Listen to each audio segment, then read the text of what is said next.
नंगौ दिनै तामुलपुर जिल्ला दुलाराय बर' फरायसा आफाद लोगोसेनो सामलायनाय बिबुंथि लाखिनायखौबो जों हानायसिम जोङो होनो नाजागोन। रंजालि बैसागु आं बेखौ आरो फोरमायनानै दोनबाय। एबसुनि 17थि रंजालि बैसागु फोरबोखौ जों जयै दारकुसि दखरा एबसुनिनो गेवलां बोथोराव जोङो सानसेनि मेहेरगोनां हाबाफारिजों जोङो दिनै खुंफुंदों आरो दिनैनि बे मेहेरगोनां हाबाफारियाव गिबियै जोंनि दुलाराय बर' फरायसा आफादनि गौथुमारि फिरफिला बिरहोनाय लोगोसेनो हारिमुनि फिरफिला बिरहोनाय बड'फानि मुसुखायाव बिबार बावनाय आरो मुंख्लंफोरनिसिम बिबार बावनाय आरो बिनि उनाव गेदेरनिसिम सिबिनाय खुलुमनाय आरो उन्दैनो बोर साबस्रिनाय बे हाबाफारिखौ जों लादों। बेनि उनाव जोंनि हांख्रायनाय जि बैसागु हान्जा बिथांमोननि मोसानाय दिन्थिफुंनाय आरो बेनि उनाव जोंहा खौसेयै गेवलां मोसानाय दङ। बेनि उनाव जयैनो जोङो रायजो राजा जोंनि इन्टेलेक्सुयेल आरो फोरोंगुरु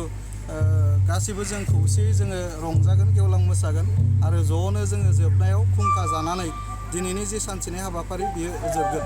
दा तामुलपुर जिल्ला दुलाराय बर' फरायसा आफादा गिबियावनो जोङो जोंनि आइ आफा रंजालि बैसागु फोरबोनि मोजां हामलायनायखौ बे समाव बावबाय आरो जिल्ला एबसुनिफ्राय बैसोआव देरसिन साफ्रोमनोबो जोंनि खुलुमनाय सिबिनाय बेखौ जोङो बावदों आरो उन्दैनो जोंनि अननाय मोजां मोननाय आरो बोर साबस्रिनायखौ जोङो बे समाव बावबोदों आरो मिजिंथिदों आफा इसोर बोराइ बाथौनि सेराव आर'ज गाबदों जाहाथे नैबे गोदान बोसोरा जों बयनिबो जिउआव जोंनि न'खराव समाजाव आरो बर' माहारियाव गोजोन खौसेथि आरो एसे दावखोबो जाबावगोन, एसे दावखोबो बावजागोन।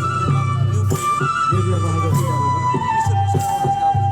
लोगोसेनो जोङो दिनैनि नैबे रंजालि बैसागु फोरबो फालिनायाव मोसाखावरिफ्रा एसे दावखोबो जाबावगोन।